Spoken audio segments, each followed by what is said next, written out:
Donc, vous avez le dossier lien vers les animaux divers. Ça tombe bien, on va travailler sur un ours blanc. Pour commencer, c'est un animal divers. D apostrophe hiver. J'ai un ours, et voilà, j'ai un autre ours, pas d'autres ours. Donc, on a travaillé sur un animal à bord net. C'était assez facile, relativement facile. Bien qu'on n'a pas retravaillé la sélection, on a laissé faire Photoshop. Autre animal à bord net, la tortue. Voilà. On va tester sur un animal avec des bords flous. Je vous propose de travailler sur l'ours polaire. Donc ici, vous ouvrez ça dans Photoshop et on va voir ce qui se passe.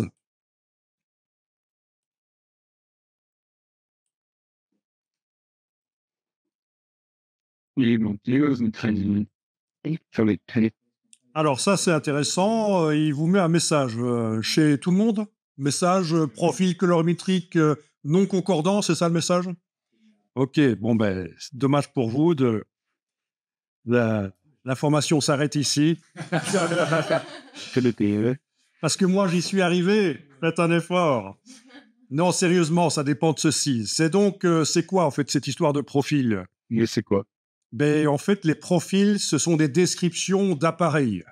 Différents appareils, un type de moniteur pour faire de la bureautique, c'est du standard RGB, sRGB. Un type de moniteur pour faire du graphisme, c'est du P3 ou du Adobe RGB. Puis il y a les différentes imprimantes, jet d'encre, puis il y a les press offset. Tout ça, c'est des profils. Les profils, ce sont des descriptions d'appareils. Voilà. Et le but, c'est de connaître leurs caractéristiques quand on leur envoie certaines données, certaines valeurs à ces appareils, des valeurs rouge, vert, bleu ou des valeurs cyan, magenta, jaune, noir. Qu'est-ce qu'ils donnent réellement comme couleur? Donc, c'est leur carte d'identité couleur en quelque sorte. Et donc, il y a tout un système qui est mis en place dans les ordinateurs et dans les logiciels Adobe pour être certaine que quand on travaille une image, on la voit correctement. C'est une simulation de l'appareil.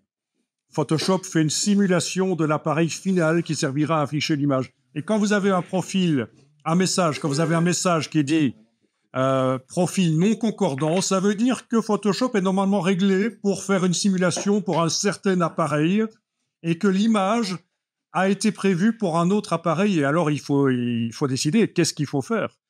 Qu'est-ce qu'il faut faire? Ben oui, c'est ça en fait l'idée. Donc c'est très intéressant cette histoire de profil. Et si vous cliquez sur n'importe quoi dans le message, vous risquez de travailler l'image dans Photoshop, de faire des corrections couleurs et que vous allez imprimer ou afficher sur un autre écran, ça va être plus rouge, plus vert, plus bleu.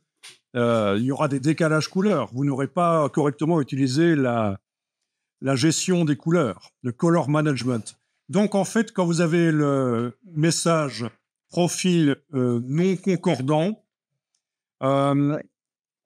la pire des options à prendre, je pense que c'est la 3. J'ai pas le message sous les yeux, mais je pense que c'est celle d'en bas, c'est ne pas utiliser, c'est ça. Ouais. Supprimer le profil incorporé, et ça, la plupart du temps, on ne fait pas ça, à moins qu'on s'y connaisse. Je pense que c'est ce qui est coché automatiquement. Ah oui, c'est ce qui est coché automatiquement. Donc, soit on choisit préférer le profil incorporé, soit on choisit l'option utiliser l'espace de travail Photoshop, c'est ça l'option du milieu. Bon, ben, cliquez sur préférer le profil incorporé, c'est une bonne option, je pense, dans ce cas-là. Je vais essayer ici de recréer le problème. Parce que chez moi, j'ai pas eu de problème parce que j'ai réglé Photoshop. Et vous allez d'ailleurs pouvoir le régler pour que d'office, quand vous ouvrez une image qui est prévue pour un appareil exotique, pas connu par Photoshop, ou qui est en tout cas pas celui pour lequel il est réglé actuellement, que automatiquement, il ouvre l'image pour cet appareil-là. Donc, allez-y, allez dans le menu édition couleur. Donc, personne ne vous a encore expliqué ça, en fait. Non, édition couleur, c'est bien. Voilà. Et alors, dans le réglage ici des couleurs, vous allez pouvoir décocher les 3 options ici. Choix à l'ouverture en cas de non-concordance des profils. En cas de collage de pixels d'une image à l'autre, vous décochez. En cas de profil manquant choix à l'ouverture, vous décochez aussi. Et alors, en tant que règle automatique, dans les couleurs à l'écran? Ceci, j'en ai pas parlé, vous vous en occupez pas. Il n'y a pas besoin. Je suis directement allé vous parler des cases ici à décocher. Parce que de toute façon, on va manuellement régler les choses. Ah, Et donc, j'étais en train de dire qu'on va automatiser les choses que vous devez cliquer là dans les messages. On va l'automatiser. Vous cochez, conserver les profils incorporés. Dans la liste ici, RVB, CMJN, vous faites conserver les profils incorporés. Même chose pour le niveau de gris, mais c'est plus rare quand on ouvre des images qui n'ont pas de couleur. ouais, et moi, monsieur, par le CMG. Voilà, vous ne pouvez pas faire ça parce que ici, au niveau du réglage, chez vous, il est indiqué certainement espace de travail moniteur, c'est ça? Ok, donc ça, j'ai pas le temps d'expliquer pourquoi. Mais choisissez plutôt sRGB ou... oui, sRGB, c'est bien, c'est un standard pour commencer dans Photoshop, c'est bien. sRGB. Alors, au niveau du CMJN, on ne va pas utiliser du CMJN beaucoup, nous, mais c'est intéressant absolument de choisir un profil de presse cyan magenta jaune noir qui soit européen, parce que les Américains impriment avec des encres cyan magenta jaune noir qui sont pas identiques à celles en Europe. J'en ai peut-être déjà touché un mot. Il faut le savoir, c'est très différent. Voilà, le CMJN, ce sont les 4 encres utilisées pour imprimer. Donc, on les superpose, elles sont en fait transparentes. Et le papier derrière sert de réflecteur. La lumière traverse les encres, ce sont des filtres à lumière. Mais en fait, le cyan et le magenta aux États-Unis, Canada et Japon n'est pas exactement le même cyan et le même magenta. Donc, si vous avez dans Photoshop un réglage couleur CMJN américain, ça va être très mauvais quand vous allez envoyer ça vers un imprimeur européen. Et on peut vous mettre lequel alors? Et donc, dans ce cas-là, il y a soit les anciens profils européens, c'est les Euroscale. Voilà, vous avez Euroscale, mais ça, c'est les anciens profils qui sont parfois encore utilisés, mais en fait, c'est l'imprimeur qui va vous dire quel profil vous devez mettre si vous devez un jour convertir une image RVB vers CMJN. Sinon, il y a les nouveaux profils, Fogra 39, 27, ça dépend du papier qu'on utilise. Il y a aussi un autre Fogra plus loin, Fogra 29. En tout cas, surtout pas utiliser les US ici. Web, ça veut dire alimentation par bobine. Ça n'a rien à voir avec Internet. Hein. Ici, c'est des grosses presses où, au lieu que les feuilles soient prédécoupées à l'avance, c'est des grosses bobines. Vous connaissez, c'est ce qu'on appelle des rotatifs pour imprimer des journaux. Donc, je le précise ici, parce que la plupart des gens pensent que c'est Internet, mais c'est un faux ami ici. Voilà. Donc, tout ça, il ne faut pas utiliser US Newsprint. Voilà, ça c'est européen. Le Fogra 28, quand on imprime sur des rotatives, voilà. Mais voilà, c'est l'imprimeur qui vous dira, par rapport au papier sur lequel vous avez choisi d'imprimer, vers quel profil vous devez convertir vos images RVB. Et si c'est pour une photocopieuse interfacée à copy service, généralement, ils sont réglés en Euroscan Coded encore. Voilà. Donc ça détermine, quand je convertis une image RVB vers CMJN, quels sont les pourcentages d'encre que j'obtiens pour obtenir la même couleur que ce que je voyais sur l'écran. C'est le but. Je tiens compte des caractéristiques de l'appareil sur lequel j'imprime. Voilà. Donc, tant que vous êtes dans édition couleur et que vous avez bien réglé les choses ici, oui, les options de conversion, tout ça, j'ai pas le temps d'en parler. C'est pas très important. Ça dépend si on convertit des photos ou des logos. On choisit un type de conversion ou pas, mais ça devient très fin, ça. Hein. Ça devient vraiment des réglages fins. Mais ici, voilà ce que vous devriez avoir, et peu importe ce qui est indiqué ici, en fait. Hein. Vous avez réglé manuellement standard RGB, donc c'est la manière dont les moniteurs, la plupart des moniteurs affichent les couleurs. Donc, c'est des moniteurs bas de gamme, bureautiques. Quand on fait des images à diffuser sur le web, il faut que ce soit au standard sRGB. On considère que la plupart des internautes utilisent des moniteurs bas de gamme. Ce ne sont pas des graphistes ou des photographes. D'accord? Donc, si on fait des images pour le web, ça doit être prévu pour le matériel standard RGB. Voilà. Je vous fais la version simple ici, parce qu'on pourrait tenir longtemps là-dessus, mais ce qu'il faut retenir surtout, c'est que faites confiance à votre imprimeur, il va vous dire ce que vous devez régler. Faites confiance aux gens qui s'y connaissent dans la boîte, ils vous diront ce que vous devez faire. Vous êtes déjà dans des boîtes? Oui. Certes. Et ils vous ont dit, ils ont réglé les choses là à ce niveau-là, certainement, ou alors il y a des problèmes de décalage couleur quand on a pris une. Ouais, chez moi, j'ai pas encore imprimé. Ok. Donc voilà. Donc sRGB, côte de foie gras 39, conserver les profils, voilà. Décocher choix à l'ouverture, c'est parfait. Et en fait, les autres logiciels Adobe ne sont pas réglés nécessairement comme ça. C'est-à-dire que quand vous allez transférer des choses d'un logiciel à l'autre, de Illustrator vers Photoshop ou inversement, ou vers InDesign, etc., il risque d'y avoir des messages qui vont apparaître parce que, voilà, ils ne seront pas réglés de la même manière. Donc, ce qu'on va faire ici, c'est régler tous les logiciels de la même manière. Donc, ça va prendre une trentaine de minutes. Il va falloir ouvrir chaque logiciel et modifier. Je rigole. Il y a un système pour le faire en un clic, évidemment. Si on ne sait pas, on doit le faire manuellement. On doit ouvrir chaque logiciel, faire édition couleur et aller régler tout de manière identique, mais il y a un système qui existe. Donc, ce que vous allez faire, oui, d'ailleurs, vous voyez qu'actuellement, c'est désynchronisé. Vous avez ça aussi, certainement. Ça veut dire que les autres logiciels ne sont pas réglés comme ça. Donc, il y aura des problèmes si vous transférez des infos, des images d'un logiciel à l'autre. Donc, ce que vous allez faire ici, c'est cliquer sur le bouton « Enregistrer ».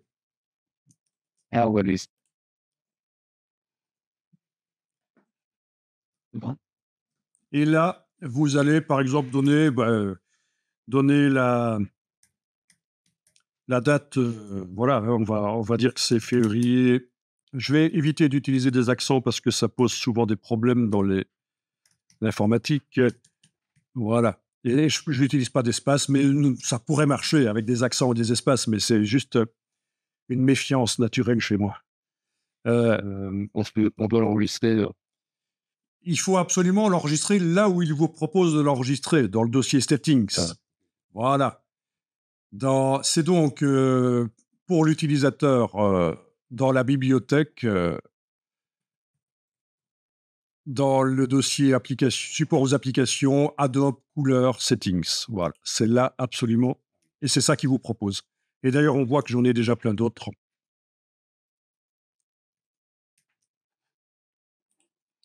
Voilà. Le commentaire.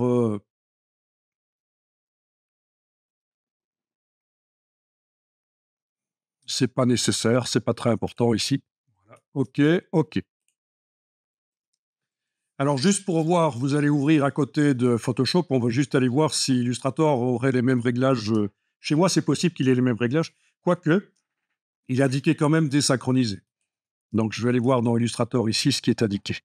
Ah oui, alors le piège, c'est que si vous installez les logiciels en anglais, ce qui est une très bonne chose pour travailler en équipe internationale, différentes langues, il vous met d'office les profils américains.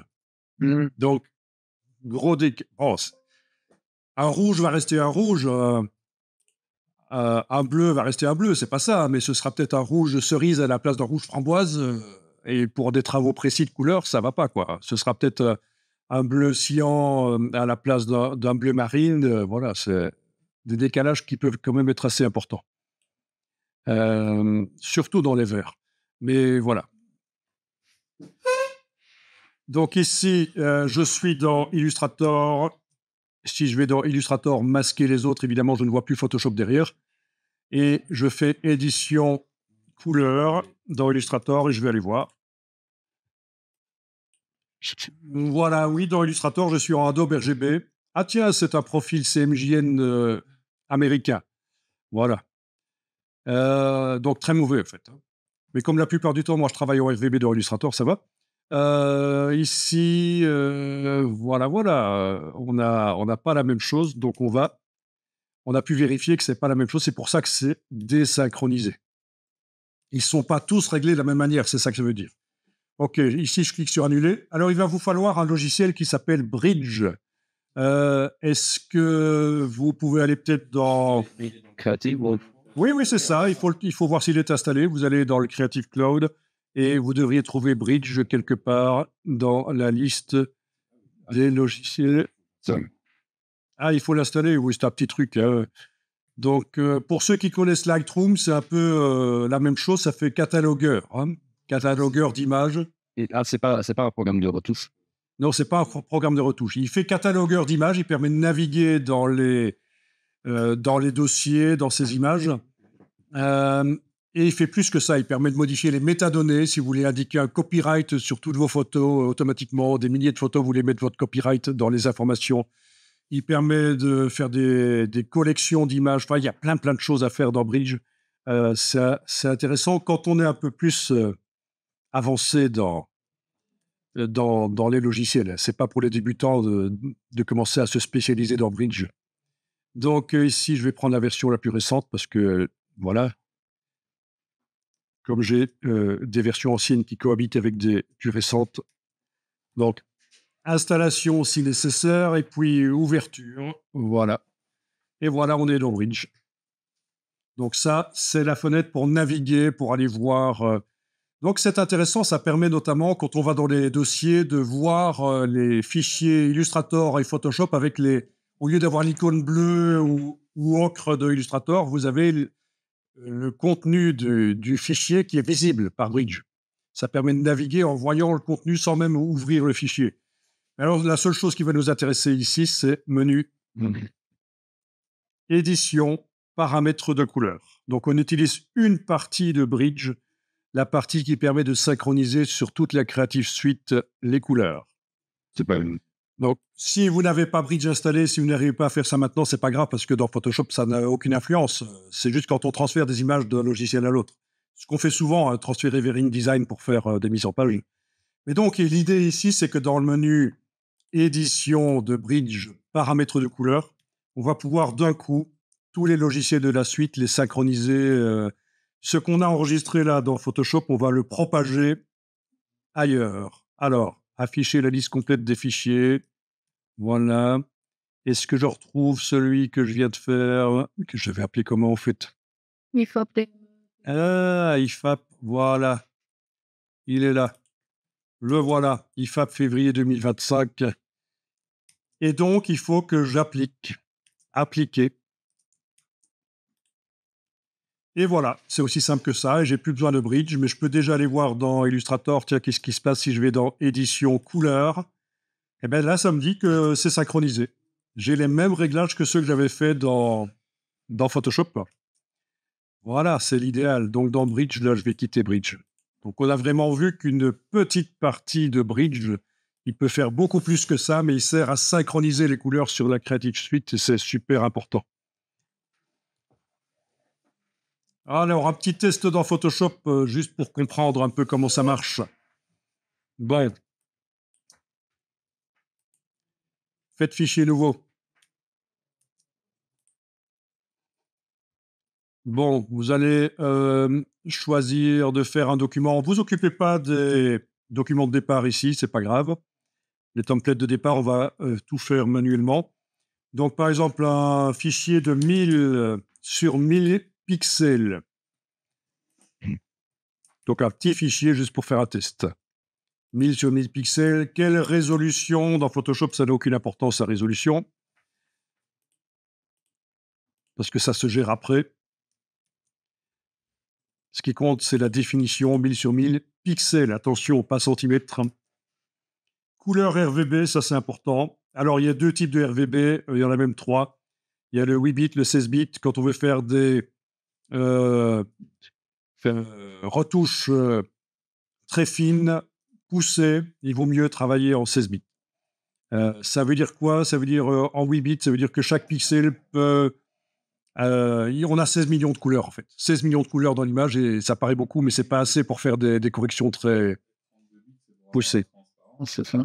32 bits, ça pourrait être pour avoir la transparence dans le cas d'images PNG, images pink, mais dans ce cas-ci, non, c'est pour faire de la 3D, notamment de l'environnement, de la lumière par environnement dans la 3D. On a besoin de... Ça va d'autres logiciels. Oui, c'est ça. 32 bits, c'est très rare. C'est très, très rare que vous allez utiliser du 32 bits. C'est pour la 3D, je vous dis, c'est pour le Global Illumination, c'est pour faire de l'éclairage dans les scènes 3D grâce à une image. Il faut qu'elle soit précise. Donc 16 bits, ce sera l'idéal. 8 bits, c'est assez ancien, mais ça marche. Ça marche. Donc, voilà. Le profil, ça va être le sRGB, c'est synchronisé. C'est vraiment le profil qu'on a réglé dans Photoshop. On veut faire des images. On veut que Photoshop fasse des images pour le web dans ce cas-ci, hein, pour le standard RGB. Voilà, pixel carré, ça c'est dans le cas où on travaille avec de la vidéo. Tu dois connaître ça peut-être. Voilà. Enfin, la notion de pixel carré ou de pixels pas carrés, c'est juste, en fait, tous les pixels sont carrés et c'est juste qu'on les étire, hein. C'est l'anamorphisme, c'est ça, hein, les images anamorphiques et les images étirées. Bon, peu importe, mais voilà les réglages, hein.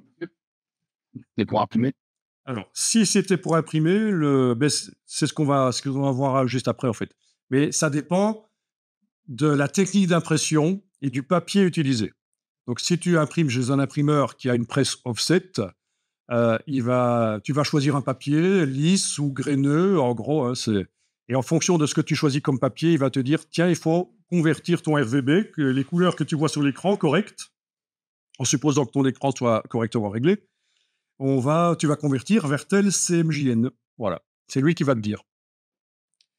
Voilà. Et si c'est pour un copy service, vers Euroscale Coded, c'est certainement vers ça qu'il faudra convertir après. Mais là, on en est encore à la création d'images RGB. Voilà, on clique sur créer. Voilà. Alors, en bas à gauche, il est possible de demander d'afficher le profil du document, mais vous n'êtes pas obligé de le faire. Je vous montre juste que dans le menu en bas à gauche, ça indique pour quel appareil c'est prévu. Voilà. Donc, j'ai un écran qui est meilleur qu'un écran de bureautique. C'est un écran pour photographe, graphiste. Il est capable de faire mieux que du sRGB, mais dans Photoshop, c'est une simulation d'un écran bas de gamme. Donc, c'est ce qu'on appelle la compensation à l'affichage. Donc, il y a plein de gens qui s'achètent des écrans bien chers, capables d'afficher des couleurs bien vives, mais ils ne se rendent pas compte que quand ils créent des images au Photoshop, c'est forcément toujours du sRGB, parce que Photoshop a réglé comme ça au départ pour faire des images sRGB, parce que c'est le plus standard, c'est le plus... Mais le problème, c'est qu'ils ne profitent pas à fond de leur écran, quoi. Leur simulation, l'image là, n'est pas capable d'afficher toutes les couleurs que l'écran haut de gamme est capable d'afficher, parce que c'est une simulation d'un écran bas de gamme. Donc, au moment où ces technologies-ci sont arrivées vers l'an 2000, sur les forums, les gens disaient « Attention, Photoshop est réglé pour faire des images pour le web. Voilà, si vous faites des images pour imprimer sur du jet d'encre ou autre chose, faites gaffe, quoi. Il faut changer le réglage. » Ok, alors ce qu'on va faire, c'est juste un petit, 2-3 petits tests. Vous allez prendre l'outil de rectangle, là, voilà. Vous allez faire un rectangle de sélection sur l'image. Faites pas trop grand parce qu'on va devoir faire différents tests. Voilà, juste un petit rectangle de sélection avec l'outil rectangle. OK. Et on va le remplir. Alors, on va aller voir dans la palette des couches. Menu fenêtre, couches. Donc, les bases des images numériques, c'est ce qu'on est en train de voir. Agrandissez bien la palette des couches pour bien voir les couches. Vous voyez que les 3 couches contiennent le maximum de lumière possible. Elles sont toutes les 3 blanches, rouge, vert, bleu. Ça veut dire qu'on a rouge 100%, vert 100%, bleu 100%. D'accord? Il me semble qu'on avait déjà vu ça, qu'on peut les afficher en couleur. On avait dit que ça ne sert à rien, parce qu'un pro ne fait pas ça, mais c'est vrai que dans les réglages... et alors c'est dans réglage quoi? Interface, oui, c'est dans réglage d'interface, les préférences d'interface, s'il est possible de cocher. Ne le faites pas parce que ça sert à rien. Je coche afficher les couches en couleur, OK, et ça vous montre que c'est bien 100% de rouge, 100% de vert, 100% de bleu. Mais dans ce cas-ci, je vais aller enlever ça parce que ça n'a aucun intérêt ici. Il faut juste considérer que l'intensité du blanc qu'on voit là ou du gris montre la quantité de lumière. OK, alors je vais remplir de rouge le rectangle. On y va, on va faire ça. À votre avis, quelle est la couche qui va changer? La rouge. La rouge. On teste. Vous allez dans le menu Édition, Remplir. Shift Delete, si vous voulez, c'est le raccourci. Et vous allez choisir de remplir avec couleur. Oui, je vous montre la version longue du remplissage, mais... Et vous choisissez de remplir avec du rouge. Vous avez bien le bouton T qui est enclenché là? Ça correspond. Donc T, ça veut dire que dans la barre verticale ici, c'est la teinte, c'est-à-dire la couleur, mais sans tenir compte de sa saturation et sa luminosité. C'est juste la couleur. Ok. C'est la composante teinte. Et monsieur? Alors ici, ça indique juste quelle était la couleur qui était avant, quand on est arrivé dans la boîte. Voilà. Donc je mets la pastille ici en haut à droite, parce que en horizontal, c'est la saturation que vous voyez. Tout à fait à gauche, tout est gris. Quelle que soit la teinte qu'on choisit, ce sera toujours gris. C'est désaturé complètement à gauche et saturé complètement à droite. Et en vertical, c'est la luminosité. Quelle que soit la couleur qu'on choisit comme teinte, ce sera toujours sombre en dessous et clair au-dessus. Voilà, donc je prends le rouge le plus saturé et le plus lumineux. OK, OK. Et voilà, vous avez la réponse à votre question. La couche rouge est la seule qui n'a pas été modifiée. Ah, c'est surprenant, hein? Parce qu'en fait, on avait du blanc, et le blanc, c'est quand on a 100% de rouge vers bleu au même endroit. On perçoit ça comme du blanc. Et on a enlevé du vert et du bleu, il reste plus que le rouge. Voilà. Donc c'est comme ça que ça fonctionne. OK, vous allez pouvoir faire d'autres sélections et remplir avec d'autres couleurs que vous choisissez comme vous voulez. Je vais vous demander qu'il y ait quand même une brune, parce que les bruns, c'est pour la démonstration qui va être faite, c'est pas mal.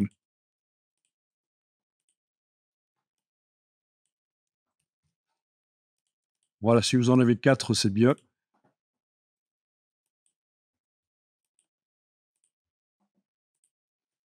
Voilà, il peut y avoir des couleurs très saturées, bien sûr.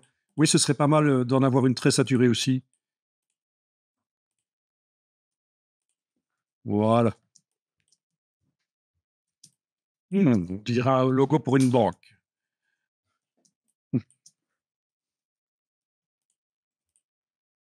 Bon, vous pouvez enregistrer dans le dossier d'aujourd'hui. Ça, ce serait pas mal dans le dossier d'aujourd'hui. Donc, M02J01, c'est le nom que j'ai donné au dossier d'aujourd'hui, hein, puisque on est au deuxième mois, premier jour du deuxième mois. Et je vais appeler ça patch RVB. Donc, ce sont des échantillons couleurs en RVB. Voilà. Et sinon, ça fonctionne pas tout à fait. Donc, en fait, chez toi, ça ne fonctionne pas parce que tu n'as que la couche rouge qui est activée. Donc, il y a 2 colonnes dans la palette des couches. C'est un peu comme la palette des cales, qui a la colonne de l'affichage et la colonne de l'activation. Et toi, apparemment, tu as cliqué sur rouge, et puis tu es revenu afficher toutes les couches. Ou alors tu as fait ça, tu as peut-être joué sur les yeux, tout simplement ici, tu as réaffiché vert et réaffiché bleu. Mais le fait est que toutes les couches sont affichées, mais tu ne travailles que sur la rouge, c'est très mauvais. Donc il faut cliquer sur le mot RVB. Voilà. Ouais. Et là, ça va marcher pour remplir les couleurs. Allez dans le menu affichage et demandez couleur d'épreuve. Il est possible que, comme chez moi, tout devient terne. Sinon, oui. Mais oui, parce que vous êtes en train de simuler la transformation de l'image vers du CMJN. Ça reste du RVB. Ce n'est qu'une simulation. Donc, dans le menu affichage, maintenant, vous pouvez retourner dans format d'épreuve. Ah oui, au fait, vous pouvez même voir qu'il est possible de simuler les daltonismes, qui ne s'appellent plus daltonisme, mais on peut simuler des déficiences visuelles dans la perception des couleurs. Donc ça s'appelle la pronatopie, la deutéranopie, ce sont les 2 daltonismes les plus répandus. Testez, voilà. Et donc ça permet de vérifier que les designs que vous faites sont compatibles avec les daltonismes, ce qui représente quand même 5% des garçons blancs, en fait, hein, puisque c'est génétique. Hein, c'est les Asiatiques et les Africains n'ont pas ces problèmes génétiques, mais par contre, 5% du type caucasien, les blancs. On est les seuls à avoir le. Oui, parce que c'est un problème génétique. Voilà. Et les filles n'ont pas ça. Très rarement. Très rarement. Voilà. C'est les garçons qui héritent de ça, de leur mère. C'est transféré transmis par la mère. Voilà. Et donc, il faut tenir compte de ça quand même. 5% de la population des garçons caucasiens qui voient mal les couleurs. Si vous commencez à mettre des titres en couleur sur des fonds en couleur, pour vous, c'est évident, mais peut-être pas pour tout le monde. Voilà. Et alors, ce qui est intéressant ici, c'est aussi, format d'épreuve, vous pouvez simuler le CMJN. Voilà. Donc, c'est ce qu'on avait eu au départ, en fait. C'était réglé comme ça. Quel CMJN? Mais c'est celui qui est réglé dans édition couleur. Et en fait, normalement, si vous changez le CMJN ici, on va pas voir, en fait, parce que le but de la gestion des couleurs, c'est de conserver les couleurs. Donc, les plus possible les couleurs RGB, de les faire le plus possible. Voilà. Donc, on va pas voir, en fait. On va pas arriver à voir. Par contre, on va pouvoir mesurer. Vous voyez, le problème, c'est que si je passe d'un CMJN à l'autre, faux gras 27, je passe à 39. OK, on voit pas les couleurs qui changent.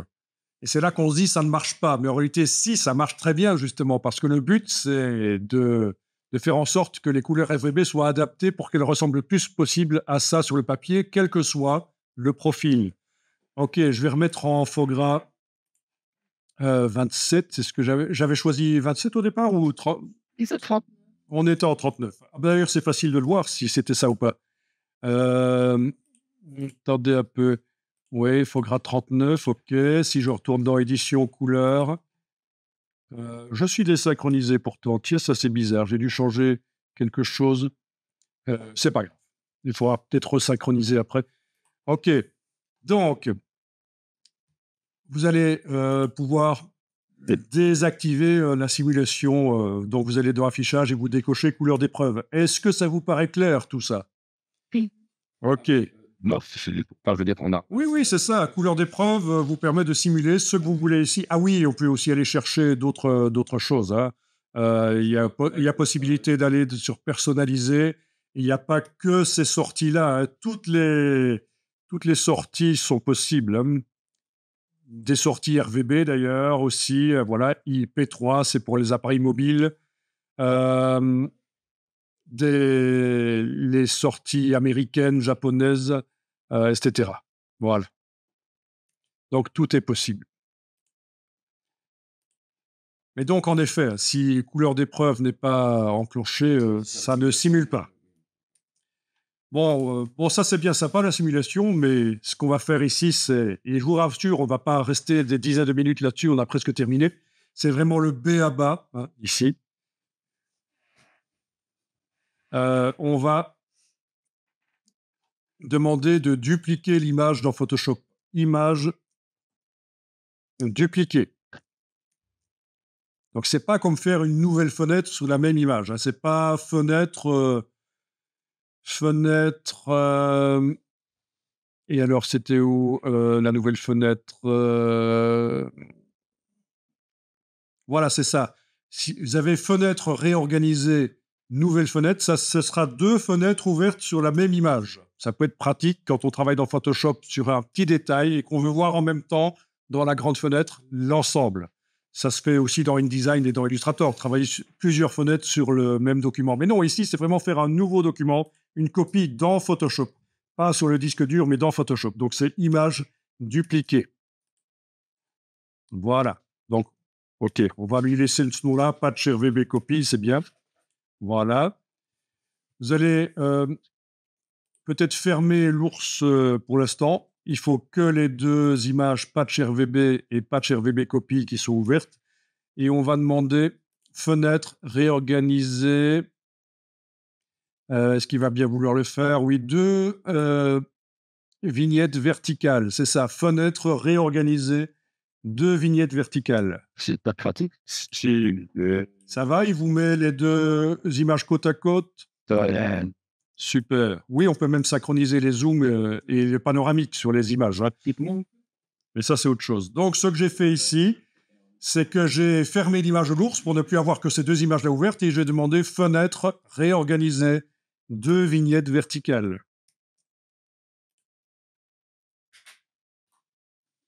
OK. Donc, sur celle de droite, la Copie, non, sur la copie, voilà.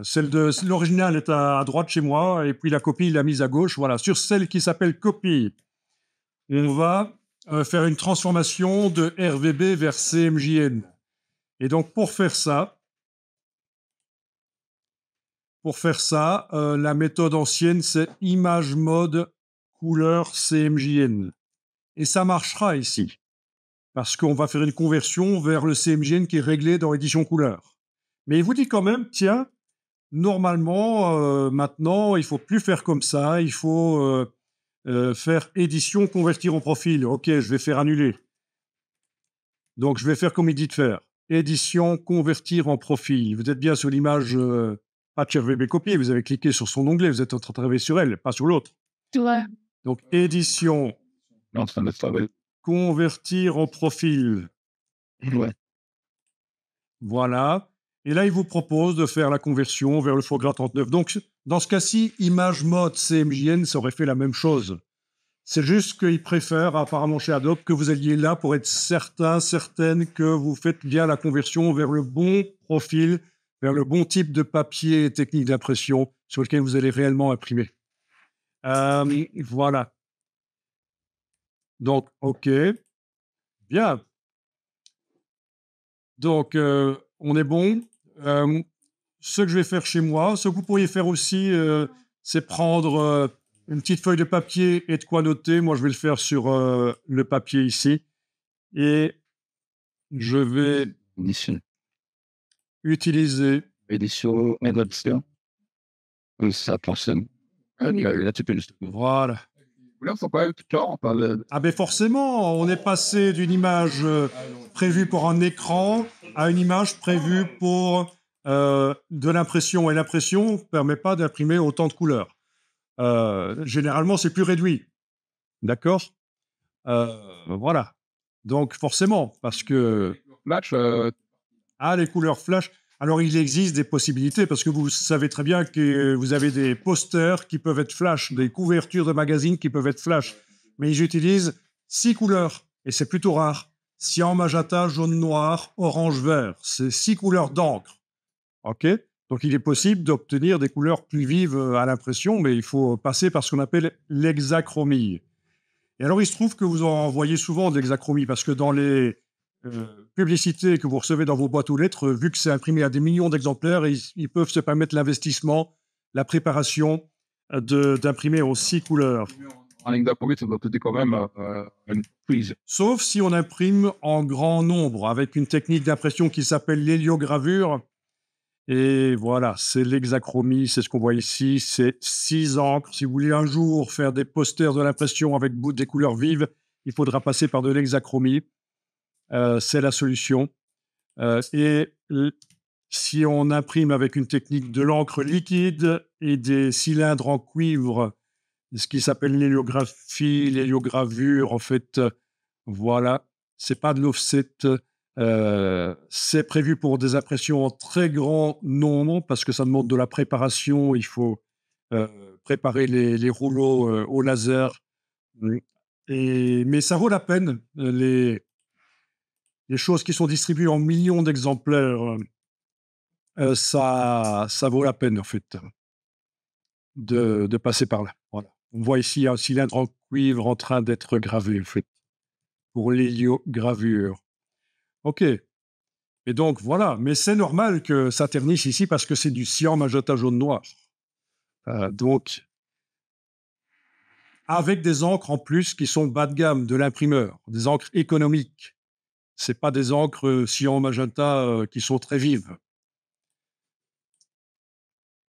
OK, donc pourquoi est-ce que j'ai sorti le petit papier pour prendre des notes? C'est parce que je voudrais prendre des notes ici, aller mesurer avec la pipette. Donc, la pipette qui est là, par exemple, voilà, la pipette, vous la voyez? Donc, quand je vais demander menu fenêtre, information, la palette des informations. Menu fenêtre, information, voilà, je vais la détacher. OK. Quand vous mesurez la couleur, là, il vous dit une certaine valeur. Ah, il donne les mesures dans les deux. Oui, alors là, oui, oui, 87 231 162. Je vais noter ça chez moi. La valeur RVB de ce patch vert. Je vais noter.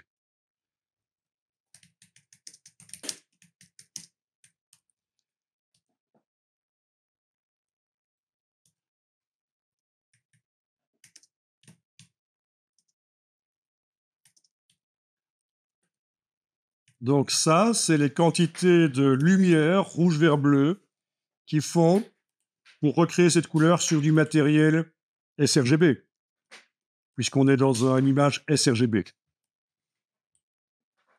Ce vert particulier chez moi va être créé par ces valeurs-là. OK?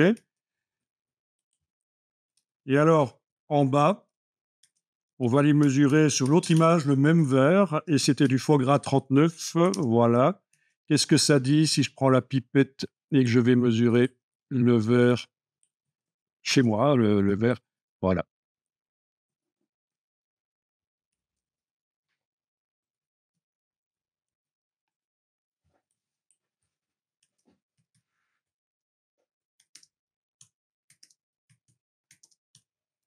On pourrait le faire pour les autres échantillons aussi, mais si vous comprenez déjà ceci, c'est pas mal. OK, c'est bon? Bon, je vous montre autre chose. Regardez et vous allez tester après si vous voulez. Open your eyes. Ouvre tes yeux. On pourrait tenir des jours sur ces explications, mais il faut, voilà. C'est pas une spécialisation ici technique couleur, donc c'est juste une sensibilisation.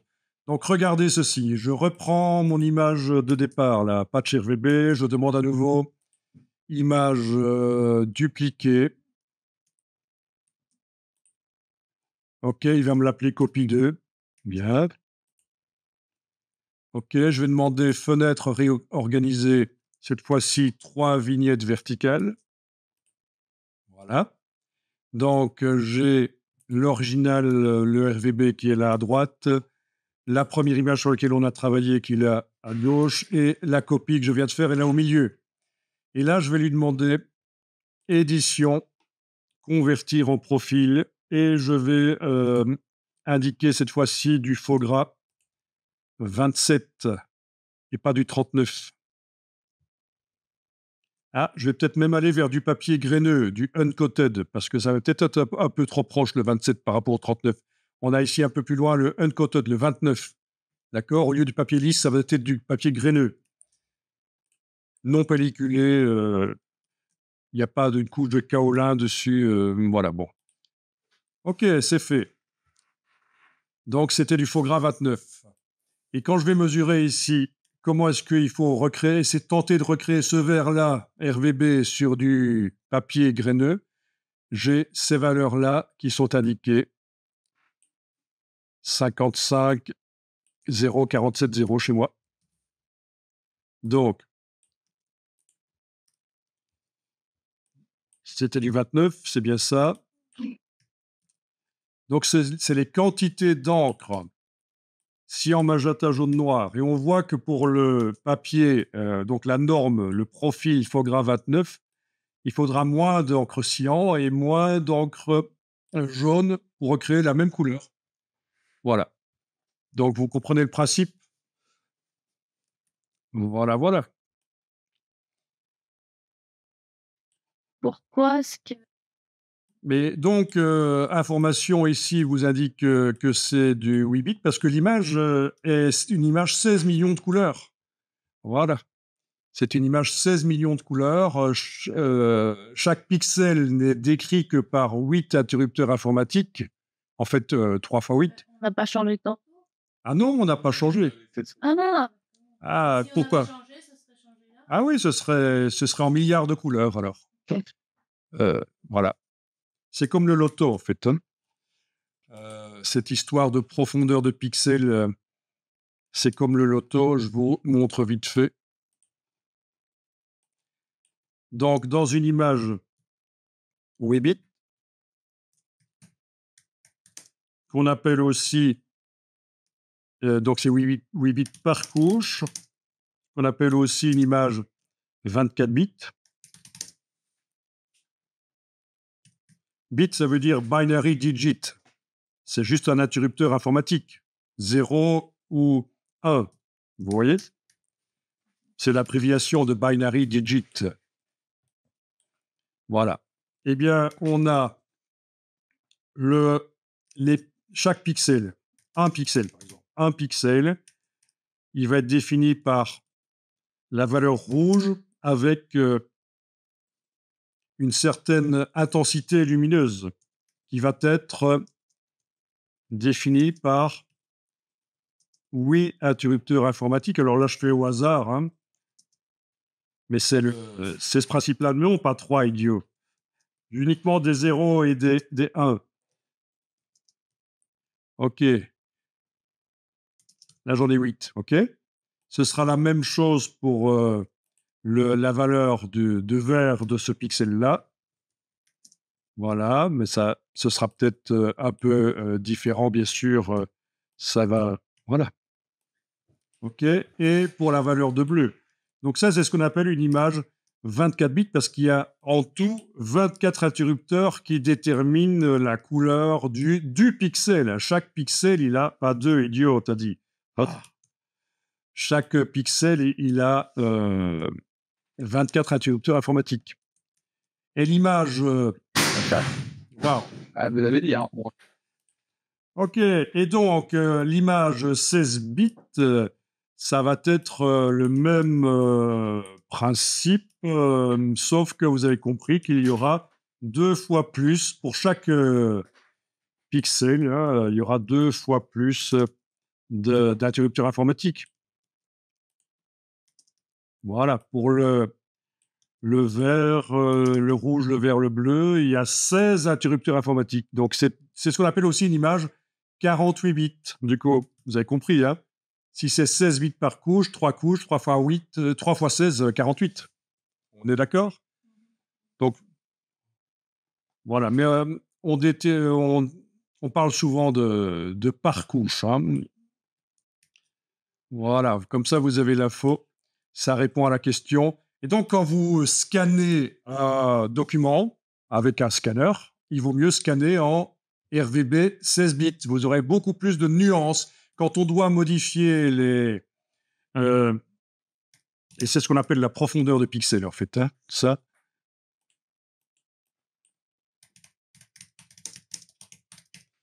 Quand on doit modifier une image, travailler les couleurs, il faut avoir beaucoup de matière informatique. Donc, c'est beaucoup mieux le faire sur une image en milliards de couleurs. Oui, pourquoi je parle de milliards de couleurs? C'est parce que il y a 16 millions de combinaisons possibles avec 24 interrupteurs, tandis qu'avec 48, il y en a des milliards. C'est comme le loto, hein. Vous ajoutez un chiffre ou vous retirez un chiffre, une boule, vous ajoutez une boule ou vous retirez une boule, ça modifie considérablement le nombre de chances. D'accord? Donc, certains lotos, c'est combien? 42 boules et d'autres, c'est combien? 48? Ça fait c'est exponentiel, ça fait beaucoup plus de combinaisons possibles dès qu'on commence à ajouter. Voilà, voilà. Est-ce que ça paraît clair? Ouais. Oui. Mais en fait, tout ça, c'est important parce que c'est les bases. Là, c'est votre matière première, les images numériques. Donc, c'est super important de comprendre ça. Et alors, c'est la même chose quand vous faites des photos. Quand vous faites des photos, vous les faites en RVB. Il faut choisir dans l'appareil photo que ça génère du RVB 16 bits. Donc, vous pourrez, sur la même carte de stockage, vous pourrez mettre 2 fois moins de photos, forcément. Parce que les fichiers vont être 2 fois plus lourds. Mais par contre, ce seront des fichiers en milliards de couleurs. Voilà. Donc, vous devez régler l'appareil photo pour qu'il fasse du RVB 16 bits et, si possible, un format non destructif comme du TIFF, pas du JPEG. Parce que le JPEG, ça ajoute de la compression. Voilà. Donc, c'est pas seulement quand on scanne, c'est aussi quand on fait des photos. Beaucoup mieux pour faire les retouches après, les corrections couleurs. Sinon, ça commence à pixeliser, on commence à voir les pixels, c'est moche. C'est ça le problème avec les images 8 bits par couche. Alors, je vous conseille vraiment d'aller voir la chaîne qui s'appelle Idico TV. Tiens, il y a un imposteur ici, on dirait. Idico TV, c'est sur YouTube évidemment, et ça vous explique plein de choses basiques, notamment au niveau des tailles d'images. Quand on parle de taille d'image, tiens, cette image, elle est grande, ça veut rien dire. Ça veut dire quoi qu'elle est grande? Ça veut dire que le fichier, il est lourd, il est gros, ou ça veut dire qu'en centimètres, elle est grande, ou ça veut dire qu'en nombre de pixels, elle est grande, ou ça veut dire que la densité des pixels, la résolution est grande. Donc, il y a 4 types de tailles possibles. Ici, il ne vous parle pas de la taille des fichiers, il vous parle des 3 tailles des images quand elles sont ouvertes dans Photoshop, et avec une petite explication de débit. La taille en centimètres, la taille en pixels et la densité des pixels par pouce, la résolution. Donc, voilà, par exemple. Et alors, ce que je voulais vous montrer, c'est que parmi toutes les petites vidéos qu'ils ont, il y en a une qui parle spécifiquement de ce dont on vient de parler, la profondeur de l'image. Donc, le nombre de bits par pixel. Par couche. Voilà. Donc, ça dure 2 minutes 20. Il vous explique le principe de profondeur de l'image. Donc, c'est super important. Moi, en tant que débutant, je suis passé par ce genre de choses, ce genre d'explications qui m'ont vraiment aidé par la suite, parce que sinon, on ne comprend pas ce qu'on fait. À un certain moment, on fait des erreurs, ça dégrade la qualité de l'image, on ne comprend pas. Voilà.